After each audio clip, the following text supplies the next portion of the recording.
Pada pagi hari ini, saya berkesempatan untuk mengunjungi Museum Kereta Keraton atau Wahono-Roto. Museum ini terletak di sebelah barat Keraton Yogyakarta. Penasaran apa saja yang ada di dalam museum ini? Yuk ikuti saya. Halo para budayawan, bersama saya Elizabeth Trinitas Parlindo.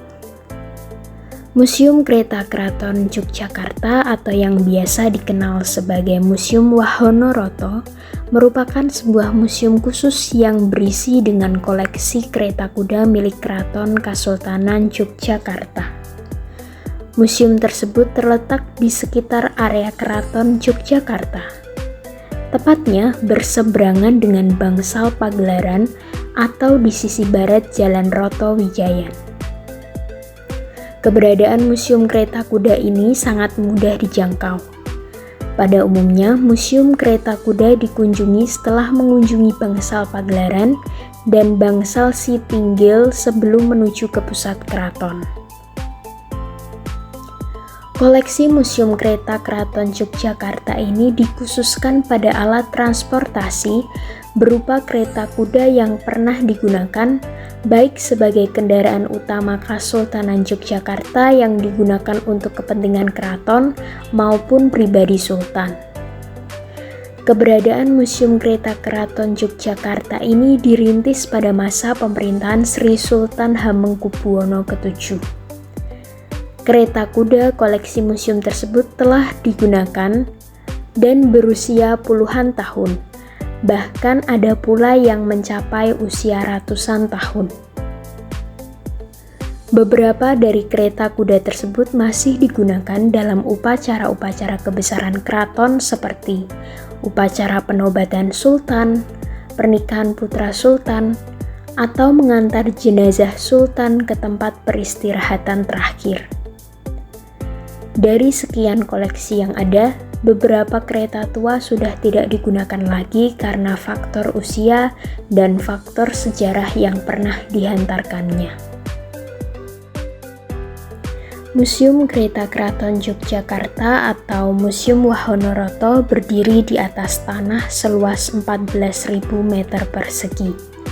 Bangunan berarsitektur khas Jawa ini memiliki berbagai macam koleksi, mulai dari peralatan rumah tangga, keris, tombak, wayang, gamelan, naskah kuno, foto, dan lukisan diantaranya ada yang berusia sampai 200 tahun. Banyaknya koleksi yang dimiliki oleh Museum Kereta Keraton Yogyakarta, perlengkapan jumenengan atau penobatan raja paling banyak menarik perhatian pengunjung di tempat ini. Peralatan penobatan raja terdiri dari dalang, sawung, galing, hardo waliko, utuk, kandil, kacumas, dan cepuri yang dibuat dari bahan kuningan, sehingga semua peralatan tersebut berwarna kuning keemasan. Koleksi benda-benda pusaka milik Museum Kereta Keraton Yogyakarta terbuat dari berbagai macam bahan baku, mulai dari perunggu, kayu jati, kertas, kaca besi, dan kulit.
Saat ini, Keraton Yogyakarta mengoleksi 23 kereta. Kereta-kereta tersebut hanya digunakan untuk upacara-upacara penting dan disimpan di Museum Kereta Keraton. Dari sekian kereta yang ada, yang tertua adalah kereta pusaka bergelar Kanjeng Nyai Jimat.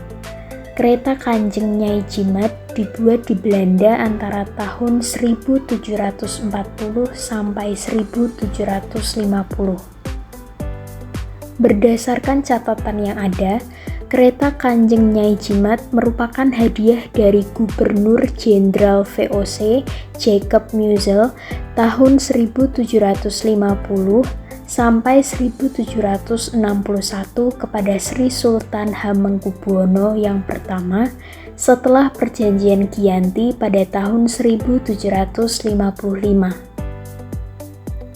Bentuk dan gaya kereta Kanjeng Nyai Jimat sama dengan kereta buatan Eropa. Di Eropa, kereta dengan bentuk dan bergaya Renaissance macam itu merupakan kereta yang digunakan oleh bangsawan kelas tertinggi atau para raja. Kereta dengan model dan bentuk yang sama, serta dengan usia yang kurang lebih sama, terdapat pula di Keraton Kasunanan Surakarta dengan nama kereta Kiai Gurdo. Baik kereta Kanjeng Nyai Jimat maupun kereta Gurdo masing-masing digunakan oleh Keraton Kasultanan Yogyakarta dan Keraton Kasunanan Surakarta setelah Perjanjian Giyanti. Kereta Kanjeng Nyai Jimat digunakan Sri Sultan Hamengkubuwono yang pertama pada tahun 1755 sampai 1792 hingga Sri Sultan Hamengkubuwono ketiga pada tahun 1812 sampai 1814. Setelah itu, kereta ini dipensiunkan sebagai kereta Kencana Sultan, namun tetap disimpan di keraton sebagai kereta pusaka Kasultanan Yogyakarta. Sebagai kereta pusaka, setiap tahun pada hari Selasa Kliwon atau Jumat Kliwon pada bulan Suro, kereta Kanjeng Nyai Jimat dikeluarkan dari Museum Keraton untuk dibersihkan. Ritual ini disebut dengan jamasan. Dalam setiap jamasan, masyarakat umum yang menghadiri upacara tersebut akan berupaya untuk mendapatkan air yang digunakan untuk membersihkan kereta Kanjeng Nyai Jimat. Masyarakat umum percaya bahwa air perasan jeruk nipis dan air kembang setaman yang telah digunakan dalam jamasan kereta Kanjeng Nyai Jimat membawa berkah serta dapat menyembuhkan penyakit. Sayangnya, kereta Kanjeng Nyai Jimat ini tidak boleh untuk didokumentasikan. Selain kereta Kanjeng Nyai Jimat, terdapat kereta kencana lain yang bernama kereta Kiai Garuda Yekso. Kereta Kiai Garuda Yekso berawal dari tahun 1861 dibuat di Amsterdam, Belanda. Kereta ini dipergunakan sejak masa Sri Sultan Hamengkubuwono ke-6 pada tahun 1855 sampai 1877. Pada saat ini, kereta tersebut hanya digunakan dalam prosesi penobatan Sultan. Kereta Kiai Garuda Yekso dibuat oleh pabrik dan mempunyai model yang sama dengan kereta kencana yang digunakan Kerajaan Belanda yang bergelar Golden Coach atau kereta emas.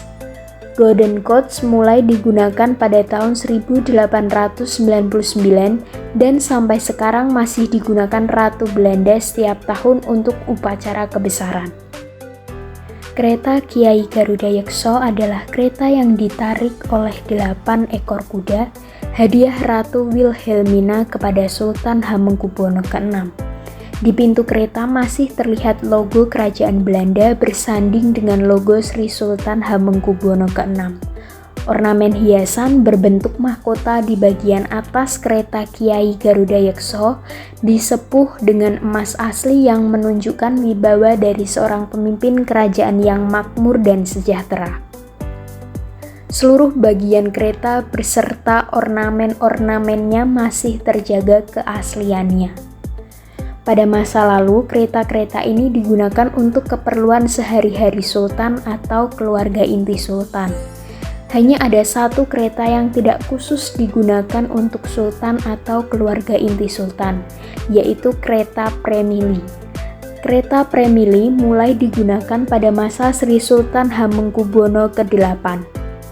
Dipergunakan khusus untuk kereta pengangkut penari-penari Kesultanan Yogyakarta. Lebih dari separuh koleksi kereta Keraton Yogyakarta merupakan produksi dari Belanda. 15 diantaranya merupakan kereta yang diperoleh oleh Sri Sultan Hamengkubuwono ke-7 dan Sri Sultan Hamengkubuwono ke-8. Sri Sultan Hamengkubuwono ke-7 memperoleh 10 kereta dan Sri Sultan Hamengkubuwono ke-8 memperoleh 5 kereta. Sisanya diperoleh dari Sri Sultan Hamengkubuwono yang pertama, yaitu kereta Kanjeng Nyai Jimat, Sri Sultan Hamengkubuwono ketiga yaitu kereta Mandrajuala, Sri Sultan Hamengkubuwono keempat kereta Kiai Jaladara dan kereta Manikretno, dan Sri Sultan Hamengkubuwono keenam yaitu kereta Wimanaputra, kereta Notopuro, kereta Harsunaba, dan kereta Kiai Garudayekso.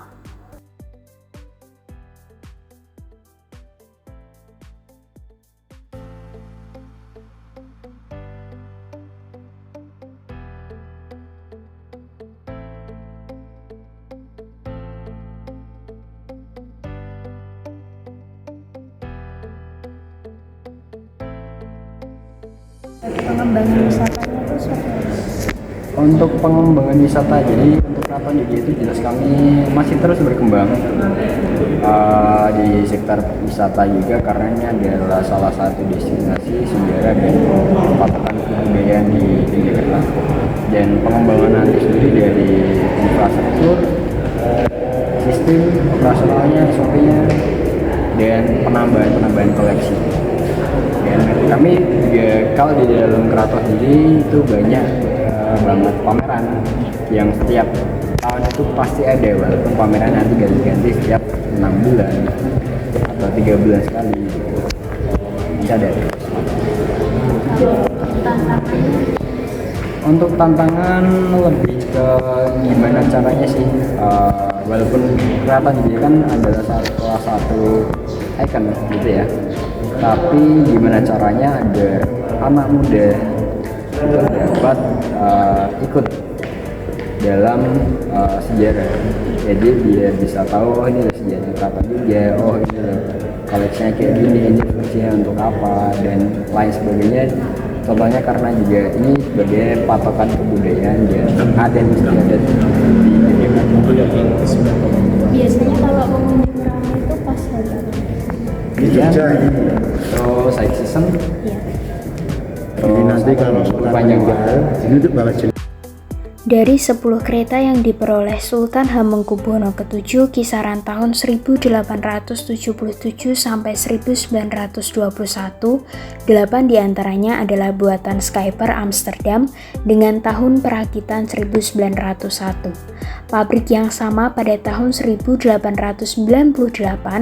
membuat kereta yang digunakan oleh Ratu Wilhelmina.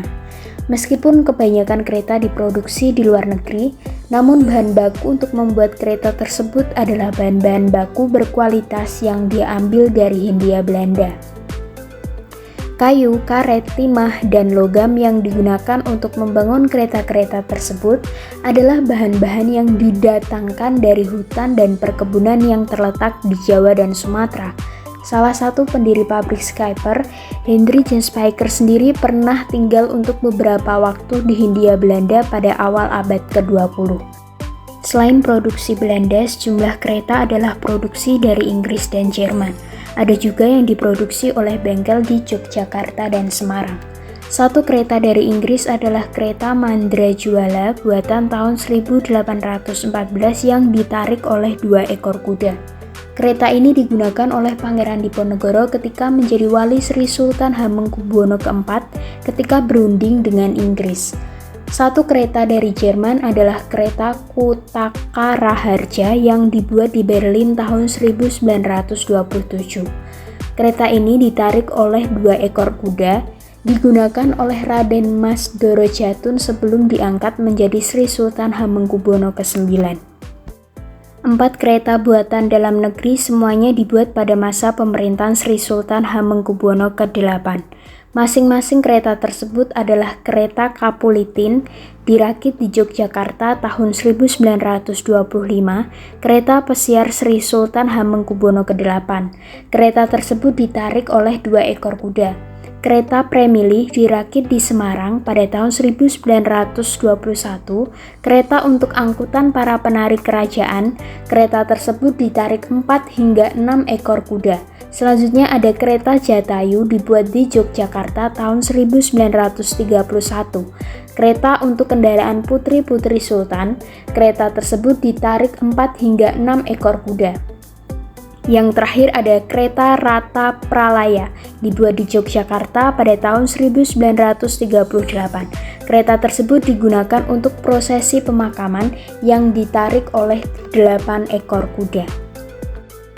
Salah satu contoh penggunaan kereta kuda Kesultanan Yogyakarta sebagai bagian dari prosesi kebudayaan adalah prosesi kirap pernikahan putri keempat Sri Sultan Hamengkubuwono ke-10 pada tahun 2013. Proses tersebut menggunakan 12 kereta kuda koleksi kerajaan untuk prosesi kirap pernikahan. Waktu rame, jadi jelas waktu libur panjang, season, weekend. Libur panjang contohnya kayak Lebaran, Natal, Tahun Baru. Kalau long weekend kayak misalnya merahnya hari Kamis, nanti biasanya Jumat, Sabtu, Minggu rame. Itu aja. Bukannya sih. Nah, untuk kebetulan keraton juga Kedaton ya, kami namanya komplek dalam Kedaton, itu yang ada di dalam sama yang di Wahonoroto itu setiap hari Senin tutup. Bukanya dari kalau yang di sini jam 9 sampai jam 3 untuk musim kereta, kalau Kedaton setengah 9 sampai jam 2.15 kalau nggak salah. Kecuali Tamasari itu ada beda dikit, jam 9 sampai jam 3 buka. Tapi kabar buka udah sama yang lain Senin gitu. Kalau awal dirinya bukan dijadikan destinasi wisata sebenarnya, tapi lebih ke tempat penyimpanan dari kereta, kuda, kemudian peralatan dan rumah di dalam. Kenapa kok dijadikan satu komplek? Karena ya agar lebih mudah aja dan lebih cepat untuk kita menyiapkan peralatan untuk kesulitan jika dulu bepergian, terutama kan zaman dulu ya masih pakainya kayak kereta, ada mobil sekarang ini. Untuk harga tiket antara domestik sama mancanegara. Untuk harga tiket domestik sama manca juga berbeda. Untuk yang manca itu dewasa 30, yang anak manca ya itu 25. Kalau yang domestik itu 15 anak-anak, 20 dewasa. Tapi nanti kalau sistemnya kalau kita grup, jadi kalau misalnya rombongan sekolah nih datang atau rombongan kuliah kemarin dari UPN, UNJ, UGM banyak itu sistemnya 25 tiket bonus 2 tiket. Jadi beli 25 dapatnya 2 tiket free. Sistemnya kayak gitu. Setelah mengelilingi Museum Kereta Keraton atau Museum Wahonoroto, kita jadi tahu sejarah dan budaya yang terdapat pada museum tersebut. Akhirnya perjalanan saya di Museum Kereta Keraton atau Museum Wahonoroto telah selesai. Sampai bertemu pada kesempatan berikutnya. Selamat pagi.